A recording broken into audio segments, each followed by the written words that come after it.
Welcome to the Astronaut Arcade Podcast, where your space hosts Andromeda, Ranger, and Cowboy share stories, tips, and the latest information on anything video game related. Today, we are talking about Helldivers 2. So without further ado, let's get it started, y'all.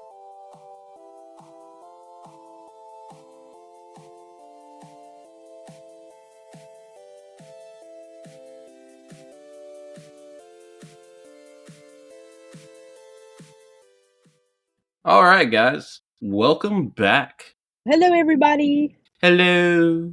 Just a few short announcements before we get started today. A few new members to the Discord. We would like to welcome RK10, RGBeamer, and Parcival. Welcome. Welcome, you guys. It's good to have y'all be a part of the family. We hope you enjoy what you're hearing, and if you ever have any notes for us or any ideas, you're more than free to share them with us on Discord. And a quick shout out to our Twitch streamer of the week, one of Andromeda's favorite listens. My Twitch streamer of the week is going to have to be a guy named Case O. If you're looking for him on Twitch, it's spelled Caseoh. I believe everything is not capitalized, and then there's an exclamation point at the end. He's really funny. He's kind of a bigger streamer. He always pops up on my Facebook reels.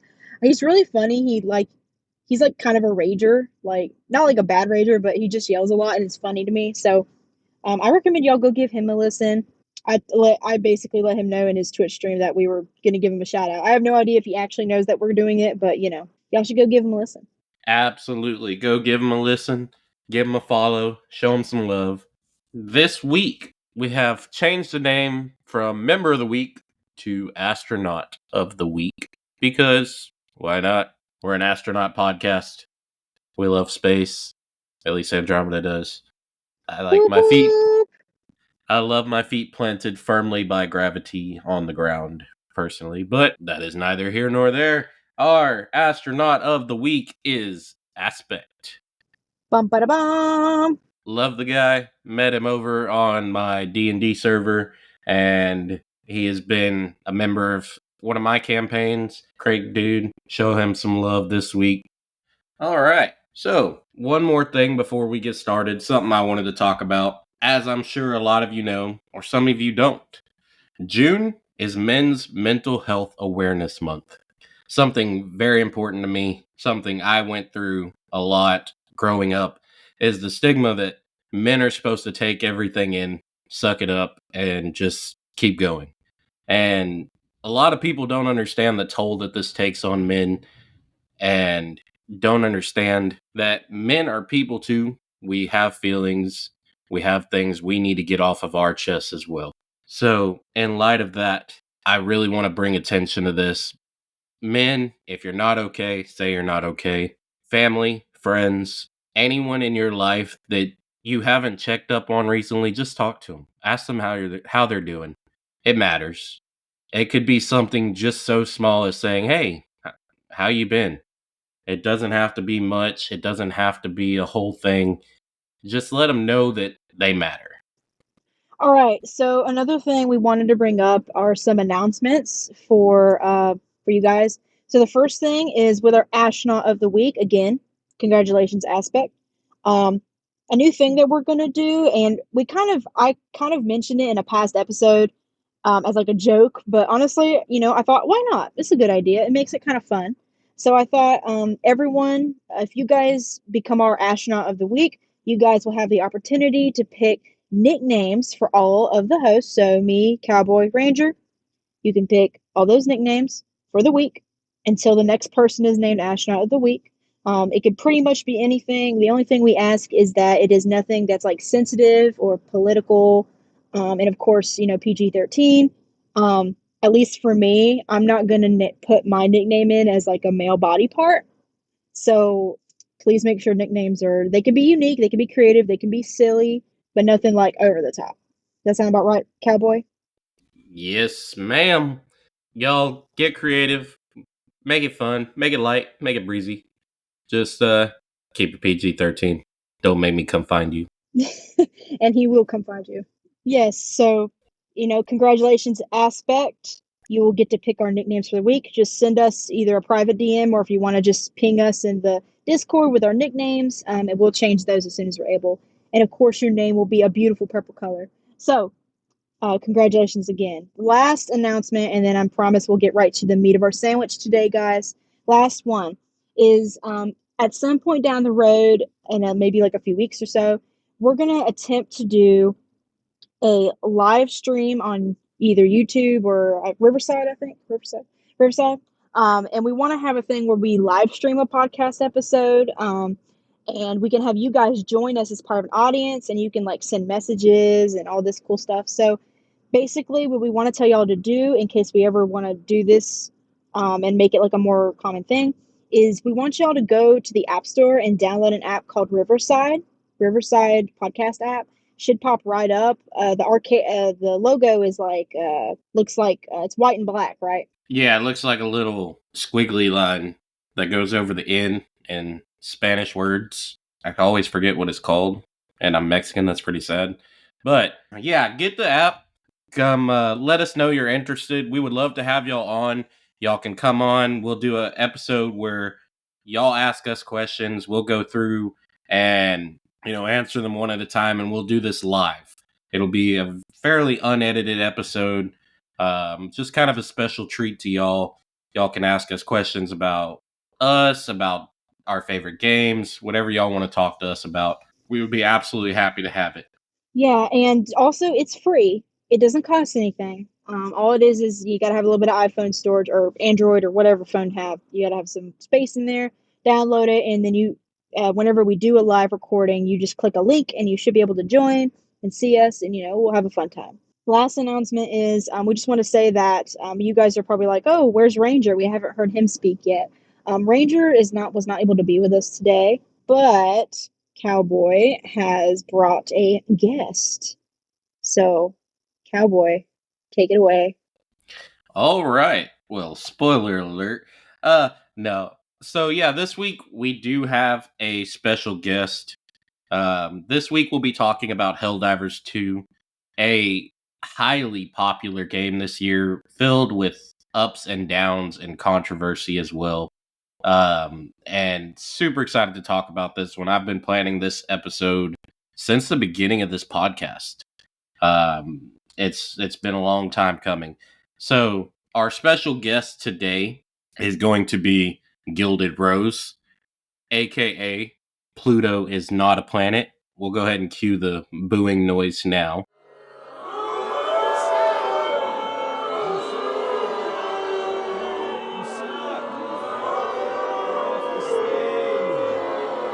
Hey, what do you mean booing noise? I don't deserve a booing noise. I deserve cheers. We'll cue the cheers afterwards. But yeah, so Gilded, go ahead and tell us a little bit about yourself. Well, first off, and what I think is probably the most important one, is I am 24 years old, which makes me the youngest member of this podcast. So don't go calling me old like everyone else. You can call Andrew old. I don't care. Just don't call me old. Whoa, because I'm not. Whoa, hang on. You can't call me old. I am not that old compared to you. Shots so if I were fired you, right away. if I were you, Rose, I'd be careful about your next words.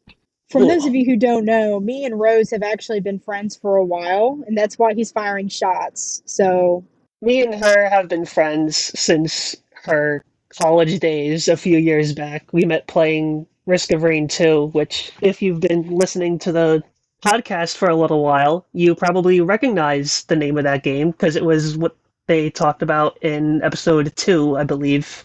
Absolutely. So what are some games you like to play? We know you like Risk of Rain 2. What else do you like? I like Risk of Rain 2. Recently, I've been playing a little bit more roguelikes, like kind of expanding into the genre a bit more. Recently started Slay the Spire. I heard that was a good one. I started playing that. I've been playing a lot of Gears of War and Helldivers 2 recently as well. Gears of War is probably my personal favorite game franchise ever created. Second favorite being Mass Effect. I used to love the Gears of War games. I thought they were great. I kind of fell out of them. I stopped playing after a while. But Gears of War was really cool in the way that they changed up combat a little bit. And I did enjoy that. That'll probably be a game we talk about at some point. But as you mentioned, Helldivers, this is our topic for today. And super excited to talk about it. So, what has been your experience so far with Helldivers 2? What is some of your things you've enjoyed about it? Very liberating and very democratic, spreading democracy to alien races, not giving a second thought to their feelings. That is Helldivers. So Helldivers 2, yeah, Helldivers is a managed democracy throughout the galaxy. That is the biggest. Nah, we'll get to that, but it's awesome. Helldivers 2 has been. It was when it came out, it sold so much. It was such a popular game. It was so looked forward to. Honestly, this year, it has been Sony's biggest thing and worst thing at the same time. And a little bit about Helldivers 2. Helldivers 2 this year was riddled with a little bit of controversy because of Sony trying to push that everyone that has the game has to have a PlayStation Network account. Now, for a lot of countries, this is very difficult. It wasn't possible for some, and it forced 177 territories slash countries to remove the game from being able to be purchased. This was a big deal. It was going to cut the population of Helldivers down significantly. It was going to kill the game. It got to the point that Steam was issuing refunds, and a lot of you who play games on Steam know that Steam will issue refunds. Valve will issue refunds as long as you haven't played the game more than 2 hours. They completely waived this policy. There was an individual that posted, I believe it was on Twitter, that had 97 hours in the game and got a refund because of this forced account linking issue. So much so that they were bombed with almost 230,000 negative reviews on Steam. PlayStation had no choice. Sony had no choice. They gave in. They said, you know what? We're not going to make it a requirement. We're not going to force it. Play the game as you've always played it. And that was the best choice they ever made because, like I said, if they hadn't, this game would have died. Helldivers is one of those games that you have to have a quantity of players. If you don't, there is no game. There is no story. You can't solo this game as much as like a regular storyline. It requires cooperation, and they were about to lose that. It kind of reminds me, do y'all remember back in the day when they were about to release that first Sonic the Hedgehog movie? Do y'all remember when they released that very first trailer? Did y'all ever see that? Oh yeah, I with remember that. the really weird eyes, and yeah, it was just awkward looking, and everybody rallied and complained about it, and thank God they listened because what they ended up with was a great design. It came out exactly how it should have been from the beginning. Speaking your voice is important. It's the only way to get people to listen what you have to say. It's the only way to, really make a point, especially with stuff like Helldivers and, movies. Because if they're not going to make money, what's the point? So when you start affecting bottom lines of companies like that, that's when it matters. And that's why we talked a few weeks ago about, if you have a problem with a game, don't buy it because the less people that buy it, the more changes they're going to make. And this really weighed into that because they would have lost so many people. They issued a lot of refunds. I did my best, but I couldn't find an exact number of how many refunds were issued. I'm probably sure they're never going to release that information because it would probably be harmful to Steam and Sony. But I saw a video. I don't know if it's true because all those little Facebook reels that pop up, and sometimes those videos aren't necessarily like 100% real. I saw a video pop up on there once that was saying that there were almost, see, I don't know how many copies were sold, but I read that there were almost 1 million refunds happened in a week within them announcing that. I don't know if it's true, but if 1 million refunds, that's rough. If it's true. I mean, I can honestly believe it, considering how many countries, cut Helldivers out. It's very possible. There's no way to prove it. There's no way to verify it unless, some Steam person decides to listen to this podcast and say, "Hey, I want to come on and talk about it." Highly unlikely. I'm sure they like their job a little more than that. But anybody that works for Steam or Sony, if y'all want to reach out and give us the 411, I'd be happy to talk about it. We only talk about proven information on this podcast, thankfully.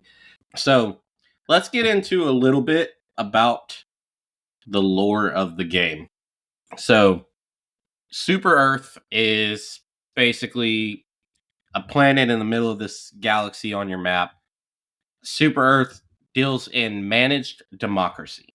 So instead of populations voting on who they want to be their leader or their government, they fill out a survey. And an AI computer does the voting for you based on your answers, based on what you want. Now, is it real?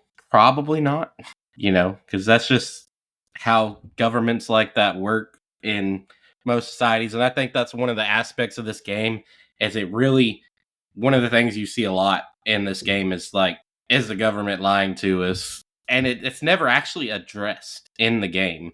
I love that. You see stuff that makes you question everything, but they have a lot of propaganda to it. And I love the aspect of it. I think it's a genius move on their part because it creates more reason to talk about it. There's so much lore that you can dive into and speculate on, and I think that's just hilarious. One of the things they like to promote propaganda-wise is if you don't agree or you speak out against the government, you're committing treason, and you need to be either re-educated or disposed of. And that's one of the funniest running things in the game. You see a lot of videos online about it all the time. Someone says something questioning the government, and his teammates turn on him and shoot him, and it's hilarious. Gilded, have you had an experience like that? Like, I'm sorry, what was the question? I kind of phased out. Well, don't do that. Have you had an experience like that in the game where, it's a joke, the running joke about managed democracy, and if you speak out against the government, it's treason? Not really. I don't think so, at least. I have. It's one of my favorite things. We're playing a game, especially with my friends, my family. Someone says something, and I'll be like, "That's treasonous." Bam, shoot them. It's hilarious. So, the game really, honestly, to me, gives me super strong Starship Trooper vibes. Do either one of y'all know of Starship Trooper? Yes, I know Starship Troopers. I compare Helldivers to Starship Troopers all the time. Whenever I'm talking about the game or someone simply just asks about it, I'm immediately started off with, "Do you know what Starship Troopers is?" Yeah, it's basically Starship Troopers cranked up to 1,000. That's Helldivers. Andrew, do you know Starship Troopers? I've never played it. I might have heard of it or maybe seen some gameplay footage. I don't know. I'd have to go back and see. I mean, I So we're know a little bit. I've never. Okay, so for those of you out there, I haven't played Helldivers because I'm not on PC or PlayStation, and as all of my poor Xbox people know, it's not on Xbox. I need to start a petition so that we can get it on so Xbox. we know for sure that Andromeda has never seen the movies Starship Troopers. Oh yeah, Oh, it's a I movie? I thought it was a wanted game. I wanted to laugh so hard when I heard her say, "No, I never played it," even though it's a movie. Oh, that's great. That is I awesome. I thought it was a game. Like there was a game based off of the movies. Wasn't there? No, Okay, I'm it's a tripping. I'm it's a tripping movie. then. I'm not worried about it. I'm gonna just shut up now. They might have made a game at some point. I've never heard of one, but I don't think so. I don't remember one. But Starship Troopers, there was a movie where basically the exact same premise of Helldivers. You got a government system who really strongly encourages its people to join the military and go out and fight the bugs. And, the bugs in Helldivers, for the most part, some of them strongly resemble some of the bugs from Starship Troopers. And basically, it's basically the same thing premise. You go in and it's a suicide mission. You go in, you fight these bugs with a 90% chance you're gonna die. And I love it. I love the references. It's great. But in the same sense, there's propaganda to it. The government trying to recruit people, saying the bugs came here and they're destroying our people, they're destroying our planet. And that's how the game opens up. You get a propaganda video of joining the Helldivers, and it's hilarious. I think it's funny. So speaking of the bugs, you have bugs called Terminids. They're creepy, ugly bugs, and they're a pain in the ass. They're an absolute pain in the ass.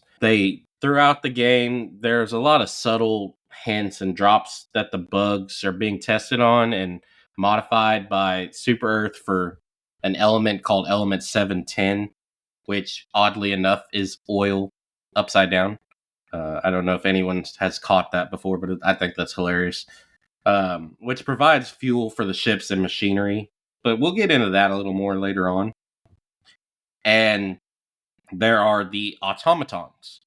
The automatons were created by the cyborgs from the first Galactic War, or the first game. Their origin was provided to us by a decrypted message on the official Twitter channel, and that message was translated and read to: "We, the collective from Cyberstan, unanimously assert our independence from Super Earth. We have the right to defend our home from the brainwashed Helldivers. Our children, the automaton, will not suffer as we have under the oppression of Super Earth." I think it's cool. They drop so many hints everywhere. While you're playing the game, there's propaganda films that are playing on your ship. There's background announcements. There's all kinds of stuff that lead to you questioning everything, and I find it hilarious. I love it. I know I say it's hilarious a lot, but that's just my sense of humor too. But the automatons, they kind of look like Terminators. Like the older Terminators, older than the T-800s. They march together in cadences. They seem really intelligent, whereas, the government tells you they're just bloodthirsty robots and all that. Which one, Gilded, do you think is the biggest threat? The Terminids or the automatons? Between the two, I think the bigger threat would probably be the automatons, because not only are they actually harder to fight in game than the bugs, but they also have like means of air and space travel, so they could travel easier to other planets than bugs can. I honestly don't know how bugs populated so many planets. For me, it's the bugs. I can deal with the automatons. All the automatons have like a little trick that make them easier to kill.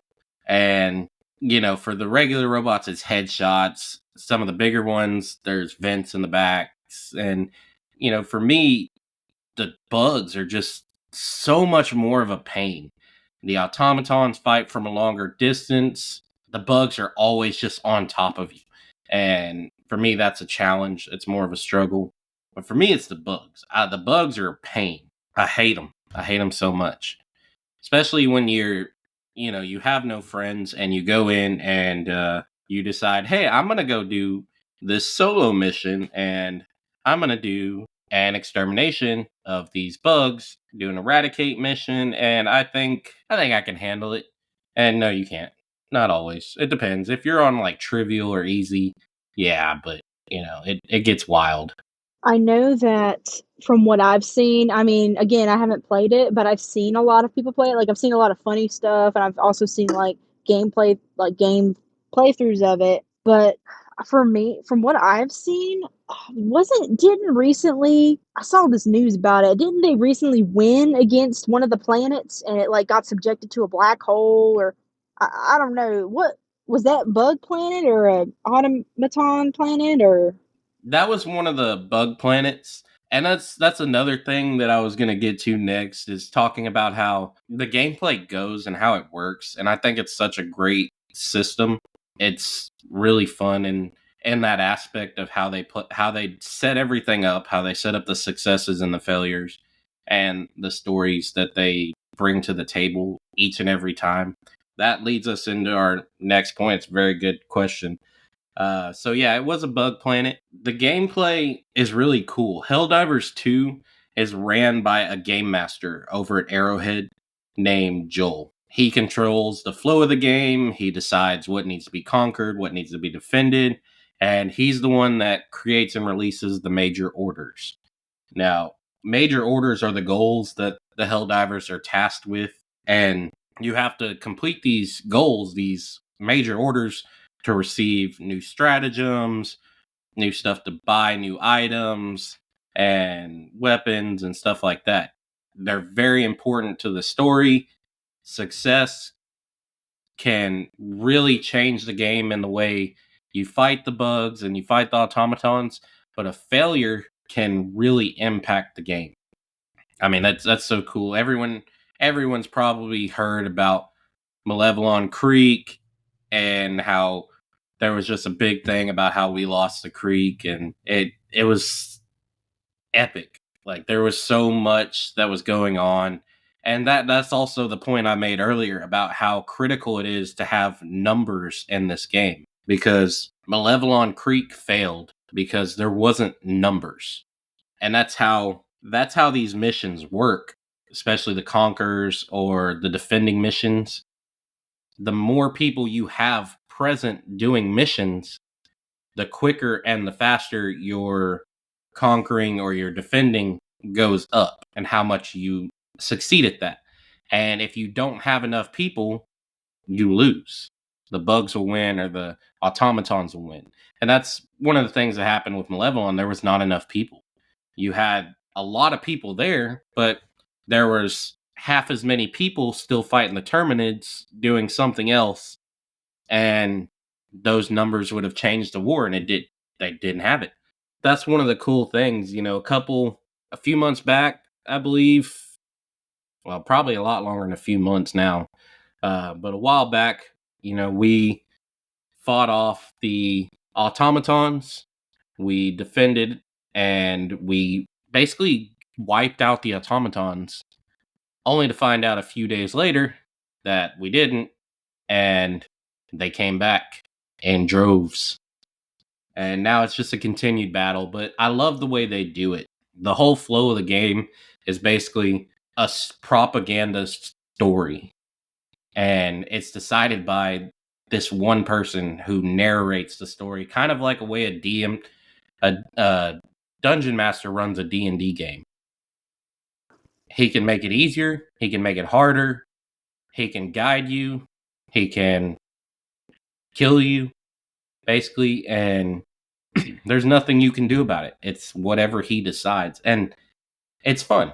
A lot of fun. This game is so much fun. I actually just talked my brother-in-law into saving up some money to get this thing.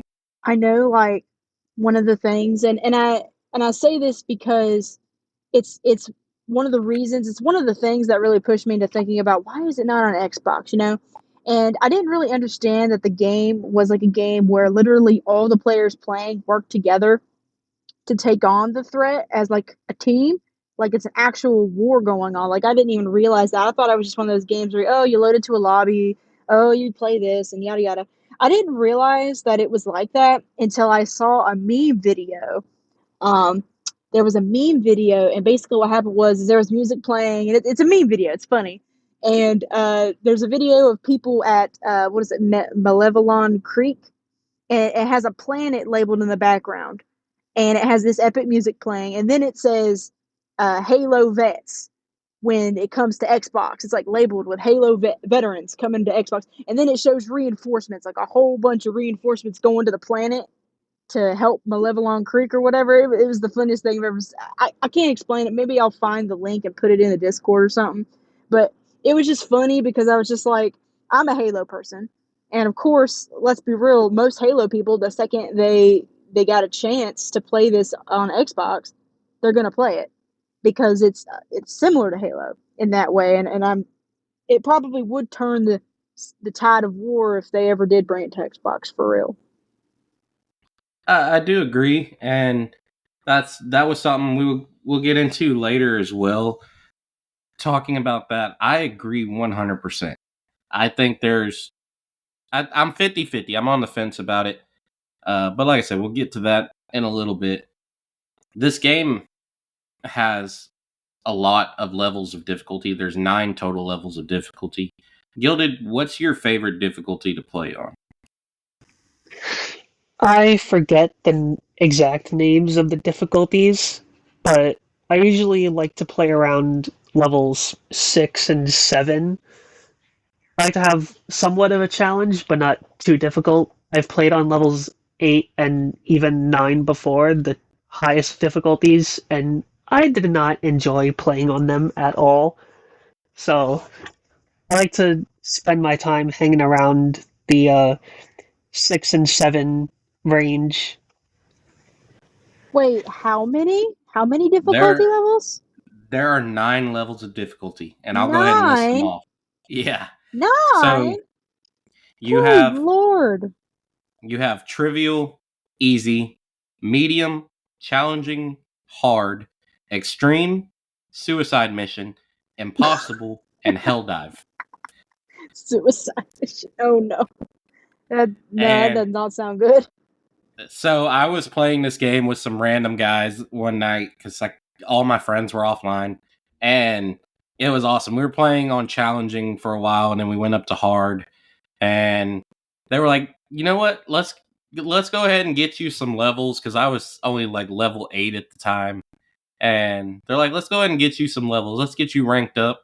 And so they're like, we'll jump in a hell dive, and all these guys are like level 20 something. And they're like, let's go in and get you in a hell dive. Yeah, absolutely not. If your friends are like, hey, we can do this, go ahead and let's throw you in a hell dive and you're a low level, you're gonna die. It ain't a matter of when you die or how you die. You're just going to die. You're not gonna survive. But are they gonna friendly kill you too? I've seen a lot of videos of friendly kills too. They didn't friendly kill, but there's just so much going on so quickly. There's so many bugs, there's so many bots, and it's just like holy hell. Like I said earlier, you have to buy your weapons, you have to complete major orders, you have to complete tasks, you have to collect stuff in order to get your weapons and your upgrades.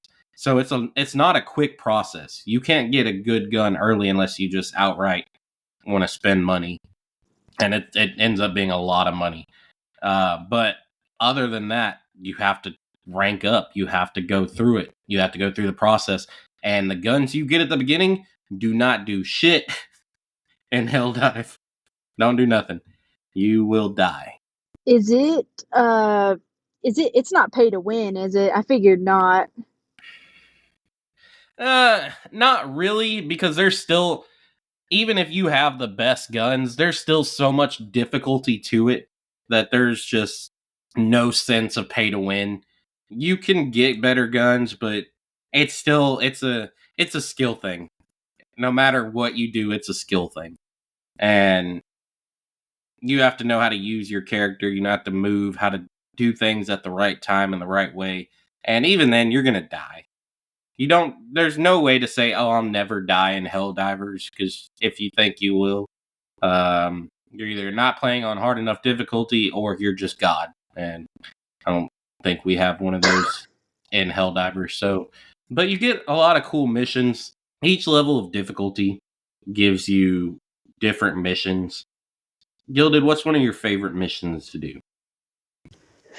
My personal favorite mission is one that, for some reason, doesn't get put into circulation very often. I'm not sure why, but it's the um, evacuate high essential personnel or something like that, where it's basically just a defense mission in one spot, and there's just waves of enemies coming at you, and you have to defend um, missiles that go off like every minute or two, filled with a bunch of supplies and important personnel that has to get taken off the planet. So Well, I like defensive missions in any game, to be honest with you.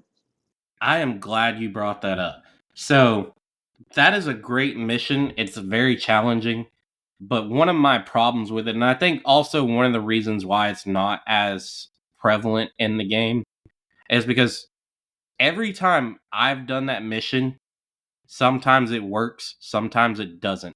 There has been many bugs with that mission where you'll go through and you'll be playing and you'll be escorting the people, and for some reason they will not go inside the ship. They'll just run in a circle. And they made an announcement about that they were working on it, but I haven't played recently enough to say if they fixed that or not. But yeah, it was a problem. We were doing a defense mission, and we were trying to get these guys off the planet, and we were letting them out. We were escorting them to the ship, and they would not go inside. They just kept running around in a circle, and they just kept dying. There was no way to win. So we just lost. We ended up having to retreat without saving anybody, and it really sucked because it cost us a lot of points, and it wasn't enjoyable. So one of my least favorites, at least until they fix it. Have you ever had that issue where they would not go inside? You let them out and you escorted them, and they just would not go in. They just kept running in a circle. What you're talking about is a different mission, I believe. But for the mission that you're talking about, I personally have never had that issue. I'm not sure if it would just be a PC thing because I play on PS5 and I've never run into it. No, I've ran into it on both of them because there's two missions that are defense ones like that. There's the scientist and the high value target one, and they both had the same issue. You escort them to the pod and they just won't go inside it. I know they did announce on the Helldiver Discord about it. I believe back in like February. No, probably April. I think it was April because it was right before my surgery. They did make an announcement about it, that they were having issues with it, and it was reported. But yeah. So my favorite mission are the propaganda missions. I love the illegal broadcast missions. I think they're hilarious. So the mission is you get a notice that there's an illegal broadcast being broadcasted, I guess, transmitted, that saying there's some anti-democratic propaganda being spread to the corrupt and weak-minded of their society. And you have to go out and you have to find this broadcast tower and you have to destroy it. And one of the, if you look carefully, you can read the messages on them. And one of them says, for the Terminids, wake up, people. The bug menace is a super Earth construct. And there's another one says that this threat is all about oil. The government made this. And I think it's awesome. It really carries over the propaganda and the question of government honesty and loyalty. And I find those missions fun because it really deepens the lore of the game. It keeps you questioning. And then they'll put out a thing like questioning the government is treason, and it's hilarious. I love it. I believe that's a secondary objective within missions itself, right? Because I've never seen like a main mission just completely dedicated to destroying illegal broadcast towers. Maybe it depends on like your difficulty. Maybe if you have different difficulties, maybe different missions pop up. I don't know. Just my gander. Well, all right, guys. We're going to go ahead and take a quick intermission, and we will be right back.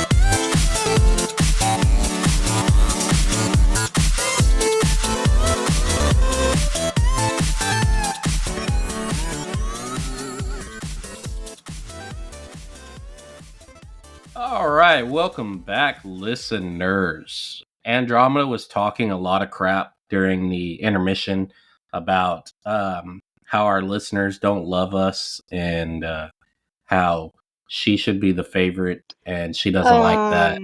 That's a lie. That is a gosh darn So, lie. so go ahead and just give a thumbs down for Andro in the No. chats, just to let us know that you heard this part of the episode, and that yeah, she said she doesn't love y'all. No, that is not what I said. We were actually talking about what we're going to do for the second part of our episode, actually. So if you want to take it to court and we will pull the records and the things that are unedited, yeah. I have those records. That's the point. You have to pull them for court. I don't know. This whole episode disappeared. I'm sorry, Your Honor. Right. Okay. So yeah, we were talking about what we're gonna do next, and so the next part here, I just want to get some feel from Gilded here about just some times that he had during the game and experiences he had, and let's go from there. So Gilded, what are some of the most memorable things that have happened to you while playing Helldivers? Well, one of the most memorable things is probably like when I first started playing the game. I didn't actually play it like on my own PS5 or anything like that at the time. I played it on my cousin's PS5 on his account so I could try it out and see how I liked it and stuff. And then I load into my first mission, which is I think on level 3 difficulty, maybe level 4, something like that. And my very first kill wasn't even like on the enemy I was fighting, on a bug or a robot. It was on one of my teammates, a complete accident. So, yeah, my very first Helldivers kill was a fellow Helldiver. I'm sorry, Helldivers. I'm sorry, Democracy. It was an accident, I swear. I'm not fighting on the side of the bots, even though I think they're really cool. I swear I'm not treacherous. And then, You heard it here, guys. Gilded stabs people in the back. He stabbed me at the beginning of the episode, and now he's stabbing someone else's back. no, please don't send me to a Democratic camp. All right, that is awesome. I had the same thing. When I first got in, I didn't realize TPK was a thing, or team killing was a thing. So I just sprayed and prayed, and it wasn't my first kill. I managed to kill some bugs first, but it was definitely up there. And I ended up killing a couple teammates throughout that first mission. And they were really cool about it. These were guys I met on the Helldiver server. So shout out to them. They helped me a lot with this game. If you play the game and you haven't joined it, go ahead and join the Helldivers Discord server. It's a little chaotic, but you do meet some good people there. I had a good time, and they showed me a lot about the game. So definitely go on there. Try not to kill your teammates. They might not be as understanding and kind as my teammates were. And yeah. What was one of the funniest moments you had fighting the bugs? Like, for me, I was fighting the bugs and I thought I was doing great. And, I turn around and there's just an army of bugs just staring at me. And in this moment, I'm like, okay. So I take my character and I slowly turn back around where I'm not looking at them and take off running. And it was just hilarious because they weren't attacking me. I was standing there for a good minute looking for samples and stuff. And I just turn around and there's just an army of bugs just staring at me. And to me, it was hilarious. It's one of those scenes from a movie where you turn around and you see the villain in a scary movie and you just slowly turn back around. And for me, that was one of my best memories of the game. What about you? While fighting the bugs, probably there was one mission I was in. Or the bots. Well, I'm already talking about the bugs, so I'm gonna stick with the bug story. Uh, it was in one of the missions. I think it was probably like 2 weeks after the Patriot exosuit first released. Um, Me and my team pretty much finished the entire mission we were doing. Got at least most of the secondary objectives. I can't remember exactly. This was a while ago. And they call an extraction, and then I look on the map and see that like maybe about 50, no, like maybe 100 meters or so away from the extraction point, there was a sample container.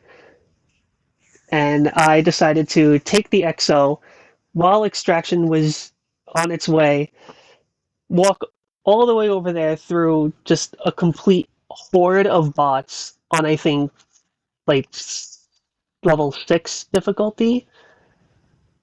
And so I'm just fighting my way through a horde of bugs coming straight at me while trying to get these samples.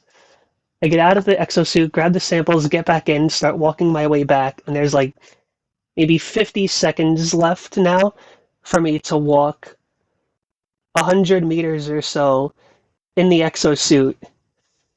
And long story short, I didn't make it in time. I was like right there, and the ship left without me while I had about 20-25 samples on me. It was probably my most patriotic moment in the game, just putting my life on the line for samples. And then I get left. That's awesome. You know, it's crazy because you have a main objective to the game. You know, you want to complete the tasks, but you also have all these side objectives like collecting samples and doing side missions that may pop up somewhere else on the map that the game doesn't necessarily, direct you towards.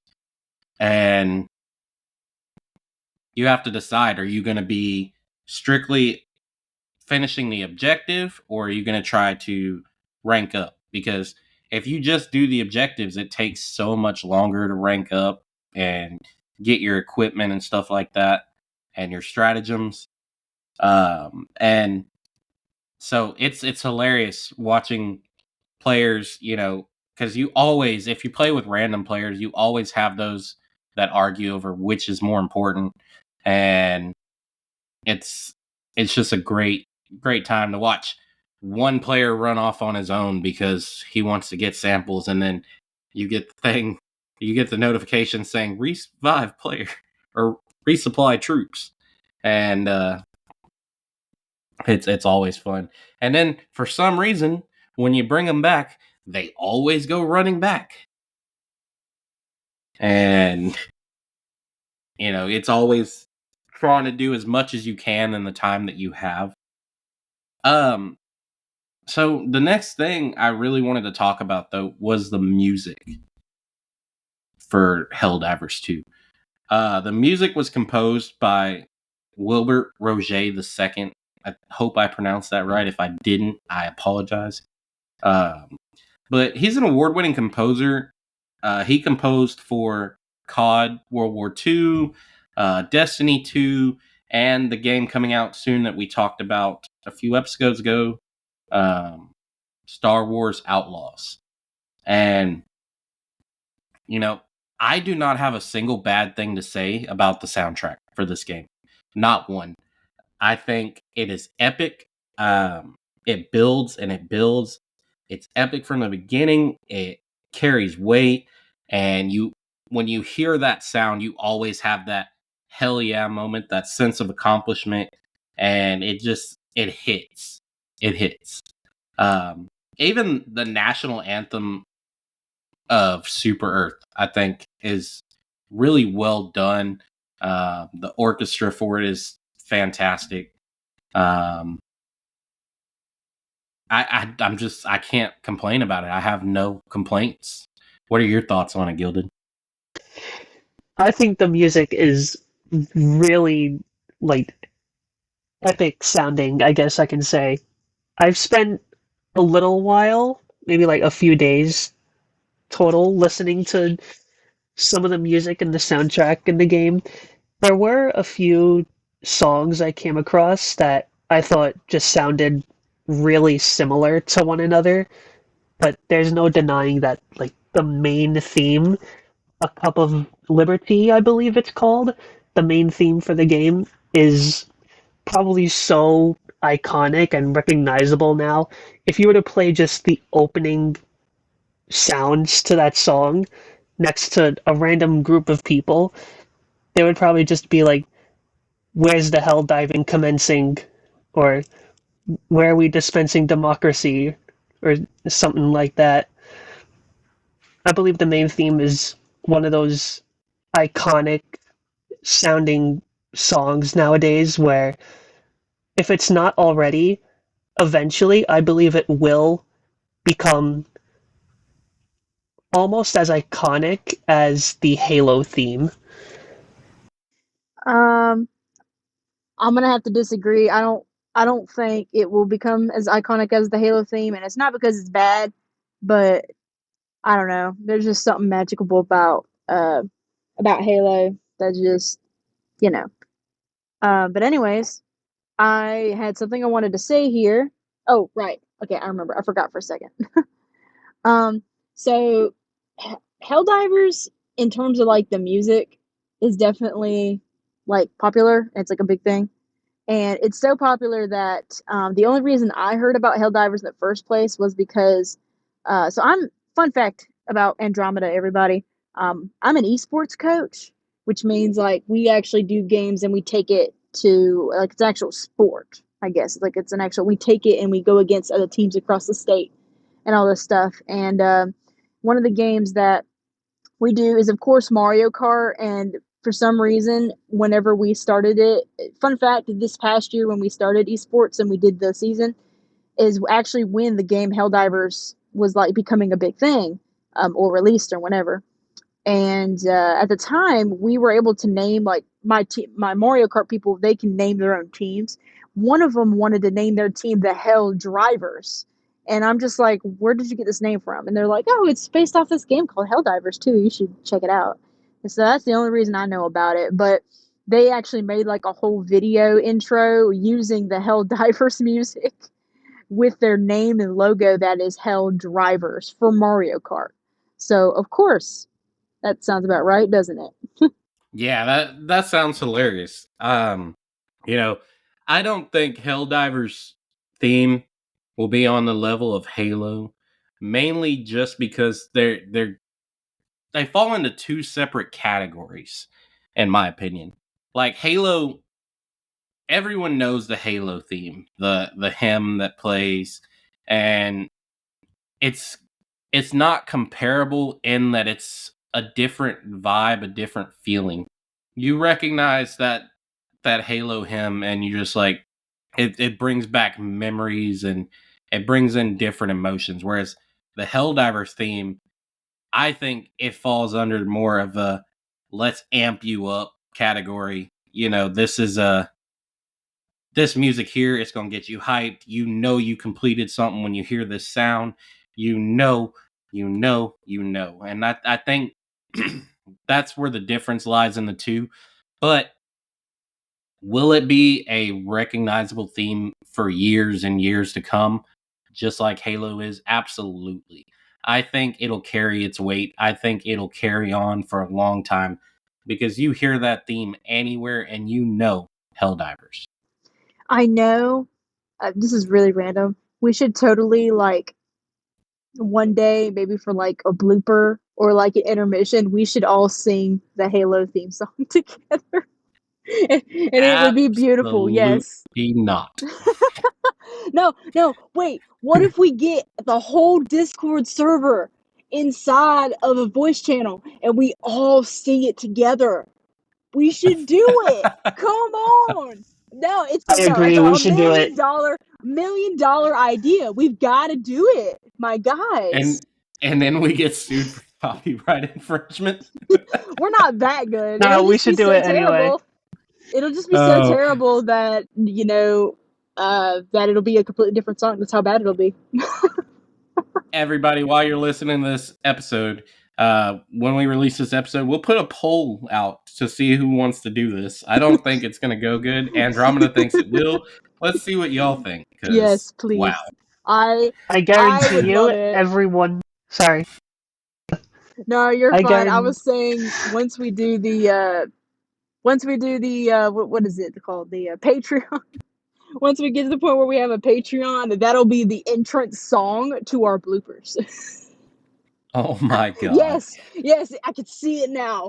Oh yes, every person who ever paid for Patreon or however it works, they get to hear the beautiful voices of our Discord. I mean, we have 30 members now, 30 something members, so that's plenty of people to do the Halo theme song. Awesome. All right. So, I mean, for me, honestly, this game is a buy. There's no questions asked. This game is a buy. It's only available on PlayStation and PC, as we've talked about before. Boo. Yeah, we'll put a boo in there later.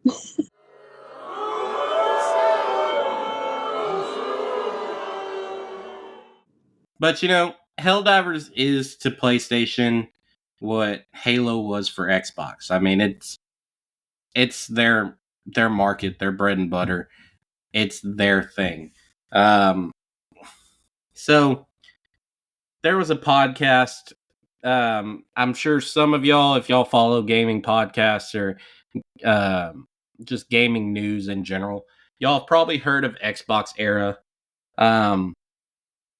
Xbox Era stated that he had the inside that there was some preliminary talks between Sony and Microsoft about Helldivers coming to Xbox. Now, honestly, it felt more to me like a, hey man, I'm going to say this and hope it comes true kind of thing. Because so far there's been zero indication of Helldivers coming to Xbox. It makes a lot of sense for Helldivers to come to Xbox for, Arrowhead and for Sony to expand the game. But, it's one of those things that they could and they should for the player's sake, but for their own sake and their own path that they want to go down, why would they? So take that with a giant grain of salt, because I personally don't believe it, and I'm not one for spreading misinformation whatsoever. So until I get some kind of honest, definitive, hey, this is going to happen, I'm not going to sit here and tell y'all it's possible or it's coming. I'm just going to give my opinion on it, which I think Helldivers should come to Xbox. But will it? Probably not. At least if it does, it will be years away. It's tough. Because I can understand why Sony wouldn't want it to. And I'm sure a lot of people can. It's the same exact reason why Xbox was like, no, y'all aren't getting Halo. Y'all will never get Halo. It's ours. And it's both companies have always had their thing. It took almost 20 years for Xbox to get a PlayStation game or get a Final Fantasy game. I don't know the implications, and I don't want to get into it, so we could just stick with the simple answer so we're not boring everybody. But isn't Arrowhead Studios made the game? And I know they went through Sony to do that, but is it more in the jurisdiction of Arrowhead Studios whether or not it can come to Xbox, because they're the ones who made the game, or are they in some kind of contract deal with Sony? I don't know how all that stuff works, but I don't know. No, Sony, Arrowhead Studios created the game, but Sony's the one that put the game out in every way, shape, and form. It is a Sony game. But can they do that? Can Arrowhead go to Microsoft and be like, all right, this is No. the game, and can y'all run it through, put it on Xbox? Like, I don't know. No. If they created the game, why don't they have the power to get it to code it so it could be on the Xbox? So when it's the same for like book publishings, you can't go to, hey, I'm gonna get my book published by person A, and then I'm gonna turn around and say, hey, I want person B to also publish my book. You can't do that. It's a whole big That makes thing. sense. You sell rights to that person, and so Sony has the control of the game at that point. Arrowhead runs the game, but Sony has control over it. And Sony is the one that has control over the production of it. They have control over any sales towards it, anything like that. That's all Sony. Sorry, I was muted. That makes sense. Yeah, that's generally how most games go.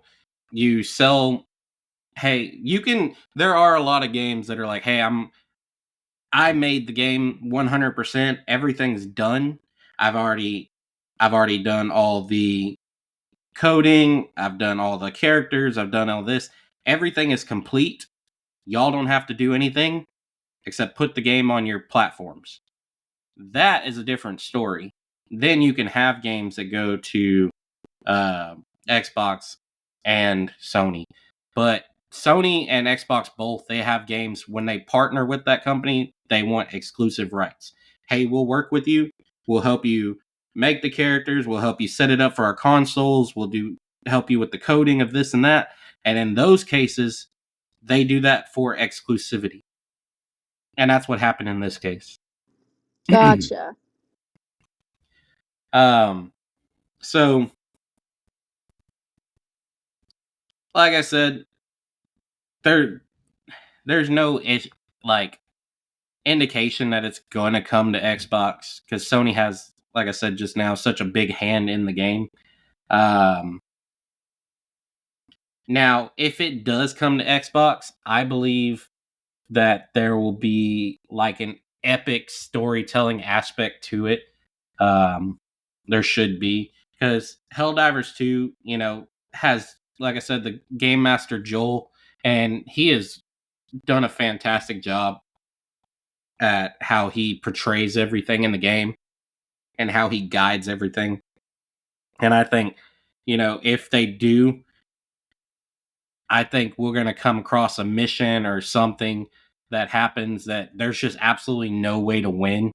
And there's going to be like a pause and a cut scene, and they're going to pull out an announcement like backup's on its way or help is on the way. And then Xbox will go live at that moment, and just the map, the world map or the mini screen will just become full of like spaceships from Xbox players jumping in. I think that would be awesome. What do you think, Gilded? I think that would be really cool to see happen live. And if it ever did come to Xbox, as much as I would want to move back to Xbox to continue playing it, if I'm not able to somehow like keep all the weapons and levels that I've gained in the game already as I transfer over to Xbox, then I'm not gonna do it.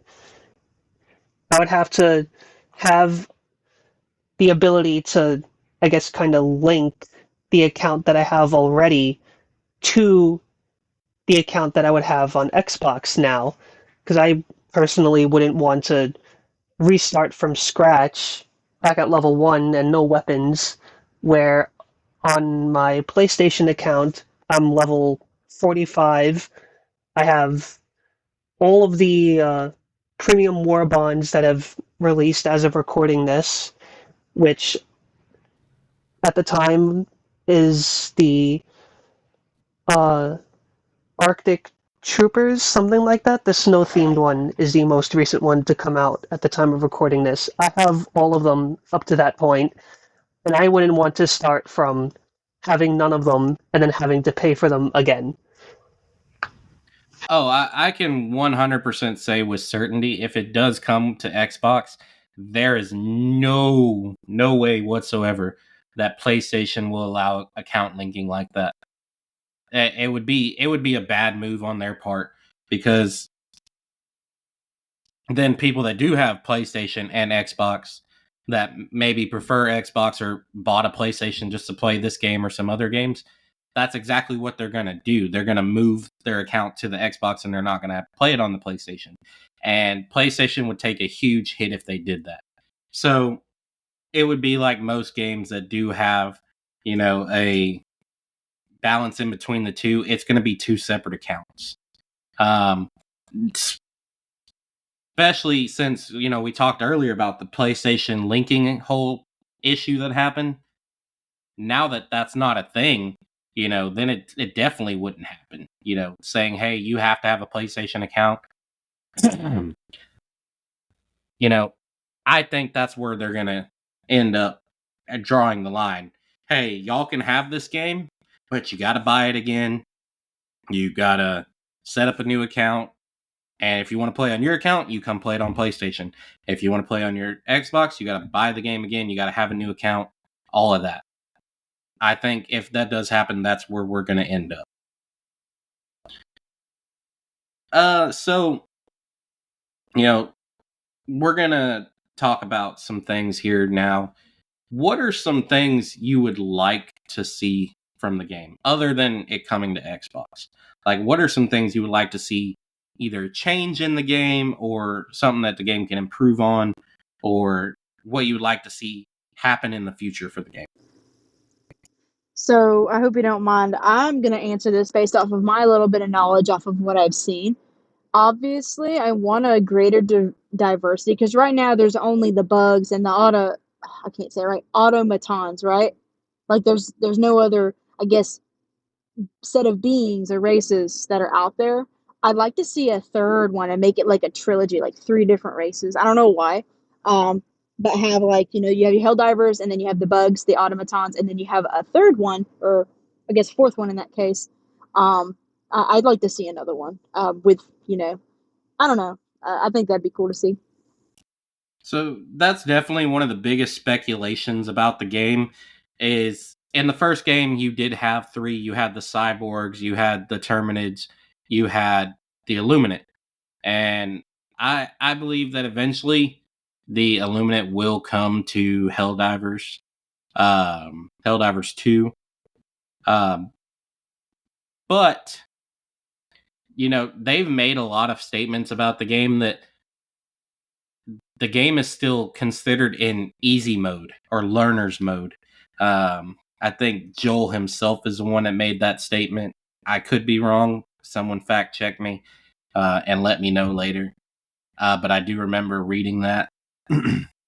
But they consider the game to still be in learning mode. And as far as diversity, I do agree that there should be a third enemy, but at the same time, we're still getting new bots and new bugs all the time. Like, it is, they have done a great job of bringing in new stuff as we go, so you're never stuck doing the same thing. And as you get into higher difficulties, you fight more variations of bugs, especially the pain in the ass hunters that turn invisible. Those piss me off so much. I hate it. Sounds like Halo. But Gilded, what about you? I have specifically 3 different things that I personally would like to see come to the game. One is the Illuminate, which both of you have talked about already, and I brought up earlier in this episode. I would love to see a third enemy faction come into the game. Second would be in Helldivers 1, I forget the exact name of the vehicle, but there was a vehicle you could drive which was literally just a tank. It was like in Helldivers 2, there's the Automaton Destroyer tank, and the tank from Helldivers 1 that you could drive was essentially that, but for the humans, the Helldivers, and I would like to see that come into the game at some point.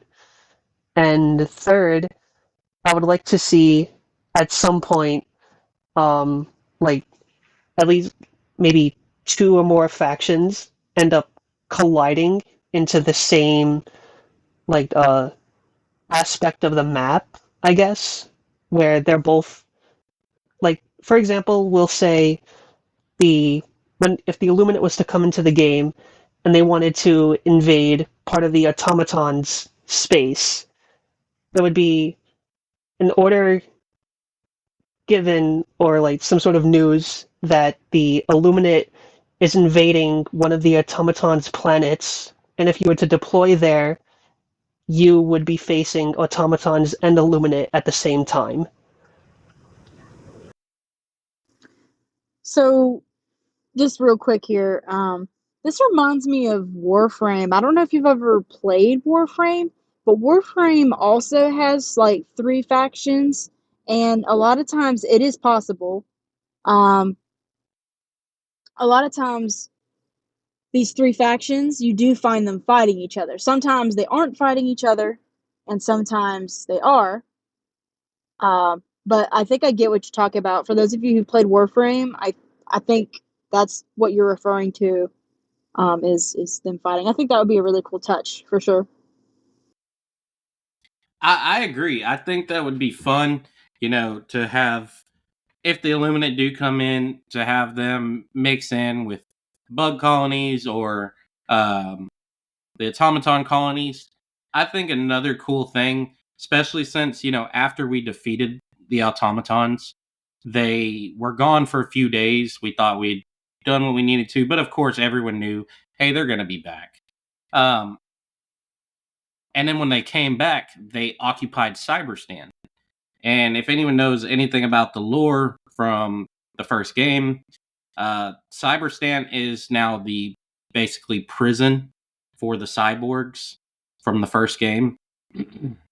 And the theory is that the automatons were created by the cyborgs. I think that eventually we'll see, the cyborgs being freed of or some sort of way, and we'll see cyborgs being a higher tier enemy that will eventually have to fight alongside the automatons. And I think that would be the sort of in the line with what you were saying, Gilded, that eventually we'll have cyborgs and automatons that we have to go up against, and I think that would be great. A great path to go down, especially since all the means for it happening are already set up; they're already there. And then eventually, once we start making headway in that, boom, the Illuminate come in, and I think that would be just purely great. We'll see. We could possibly see the Illuminate coming in and just taking over. I think that's the direction it should go. That's the direction I would go. An unstoppable force just moving in. They came back. They moved in. They occupied. And training mode ends, so to speak. Now it's a true hell dive. You have an enemy that just completely overwhelmed you. And now you have to take back, everything. I think that would be awesome. Especially since there's a lot of rumors about new bugs and new bots that might be coming out. Like I said, I won't get into those because I don't have any hard facts, and I don't like talking about things I don't have, proof of, other than speculation and opinions. But that's pretty much it for this game. I thoroughly enjoy it. If you haven't bought it, you should buy it. It's on sale right now for $39. You should definitely get it. I don't know if that's the on sale price or if that's just the price they changed it to now. When I bought the game, it was a lot more. And then we had just a few more things to go over, and that'll be it for us this week. Andromeda. All right. So last little thing here, I do want to let y'all know, if Helldivers ever does come to Xbox, again, I don't have a lot of like real life friends that I play with. But honestly, if Helldivers does come to Xbox, would you guys be willing to play it with me? Oh, absolutely. I almost have enough use in my left arm now that I can finally start playing games again, and that would be so amazing. I've been missing games these past 3 months now. It has been awful not being able to play anything. So I would love to get back into it. I'm really enjoying the game myself. I still play it like every day or every other day to hop on, uh, spread some democracy, kill some bugs, see what the new personal orders are, get some war bonds stocked up so I can buy the new one when it comes out. As of this episode was recorded, the newest war bond announced was Viper Commandos, which I believe comes out the 13th. So I'm trying to stockpile war bond medals to uh, get that. And I see in the messages that I spaced out again, so I'm assuming this is not what we were talking about. She was Yeah, she was asking if you would play with her if it did come to Xbox and she got the game. Oh, maybe I would not be having a fun time though, since I would be starting back from level 1 with none of my support weapons or Well, stratagems. Crossplay. I'm sure they Crossplay. would still have crossplay at that point. Yeah. Yeah, crossplay could be a possibility. Let's see. All right, guys. So we're gonna go ahead and end it with our last few little things we always do. First thing is our question of the week. All right. So the question of the week is, and Cowboy, you may have to help me out here and pull it up on the Discord because I wrote down a piece of it, but not all of it. If we were to go to a live music concert, what kind of music concert would we want to go to? And that was by. I did not write that down. Yeah, so Sweaty Spooks asked us if, there was a live concert or live event you could experience for the first time, what would it be? Or is there a past concert event you wish you could have attended? For me, I would love to see Rush live. I love Rush. Rush is one of my favorite bands of all time. It's with them, between them and the Beatles. Anybody talks bad about the Beatles, we're not going to be friends. Beatles suck. So I'm gonna go ahead and remove Andromeda from this recording. So you're gonna hear some weird gaps here and there, and that was where Andromeda was. No, I'm joking. I've heard a little bit. I don't listen to them consistently, but I've heard the Beatles a little bit, and I don't hate them or like them, so I'm kind of neutral there. I don't know how I feel. This is a new emotion. But yeah, for me, I would definitely want to see Rush live. I mean, Rush puts on amazing shows. They were an amazing band, and yeah, definitely Rush. What about you, Andromeda? Oh man. Okay, so I have my answer already. So I am a metalhead. I like rock music. I don't like heavy. I don't really like the heavy like screamo or like really a lot of stuff like that. But one band, if I could go back and see them back in the glory days, is gonna have to be Metallica, but not just a normal concert. Um, have you ever heard Metallica's live version where they played their songs with the San Francisco Orchestra? Have you ever heard that before? I don't think I have. I do love Metallica, but I don't think I have. Well, they did a live version where like they did a song, but they had the San Francisco Orchestra, which is orchestral instruments, playing another melody alongside them, and they have version. You can look it up on YouTube. You can look up Metallica with San Fran Orchestra or SFO, and it pops right up. And let me tell you, it makes it 10 times better. If I could go back in time and witness any concert, it'd be a concert with those two together. Not Metallica by itself. They've got to be together. I'm going to leave the orchestral instruments alone. Huh? What? Hey, uh, you can't make fun of me. When I get excited, I mess up words. You can't judge me. oh, we judge you. Gilded, Hey. Gilded, what about you? What concert would you would like to see? So, do I have to give like one artist or band in particular, or can I say like a particular music event that I would want to go to? A music event would be fine. And my answer would be to someday go to Tomorrowland. It is an EDM music festival that happens in Belgium, Germany, I believe, every year. And I've seen so many videos on it.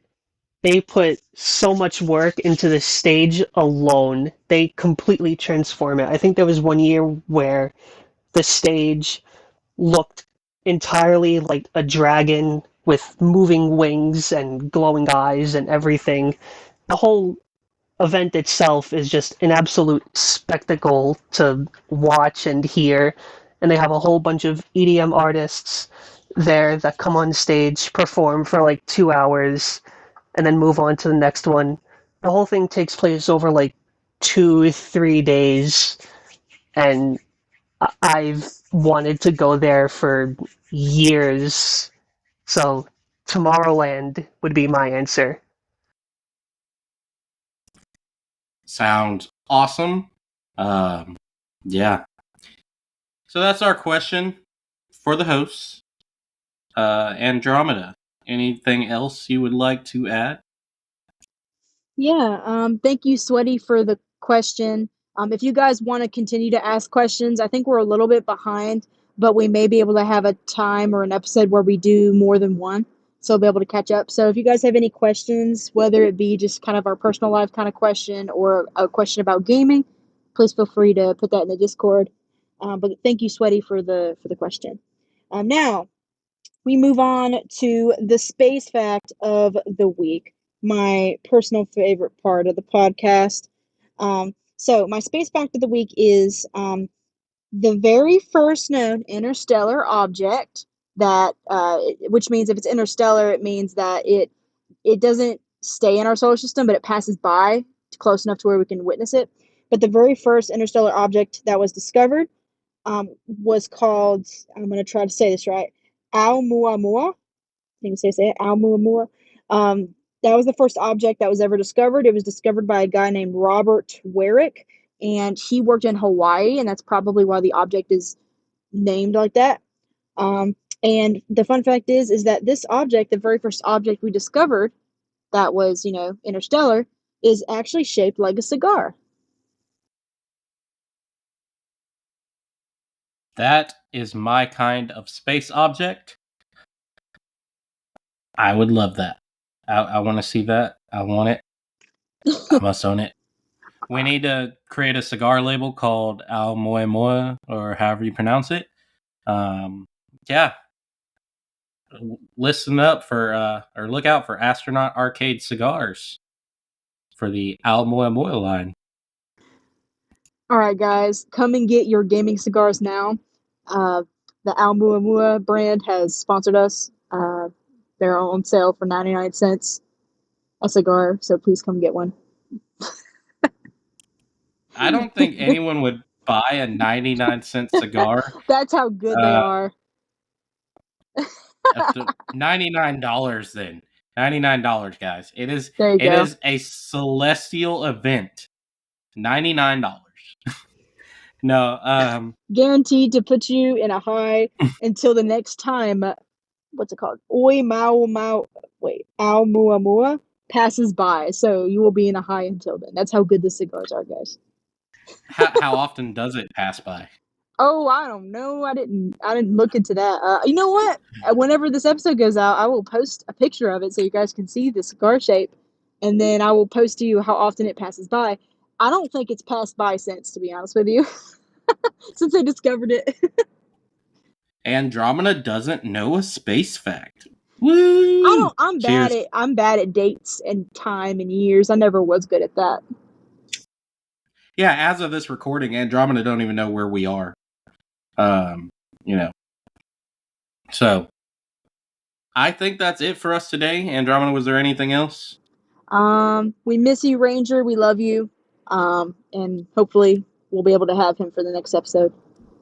Yeah, I know. I'd rather have you than her most of the time. Hey, wait, guys. Emotional damage. Guys. Why does everyone? Awesome. I'm the one who started this podcast. Why does everybody have to give me hate?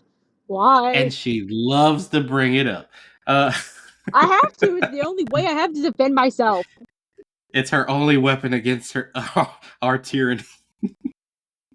They're trying to spread the galactic democracy to me, but I will not submit. Yep. Gilded, any last comments or remarks before we close up today? I think the cigars would be able to enhance your gaming focus and mind to improve your 360 no scopes and quick scope headshots by 200%. What a great advertisement. You heard it here first.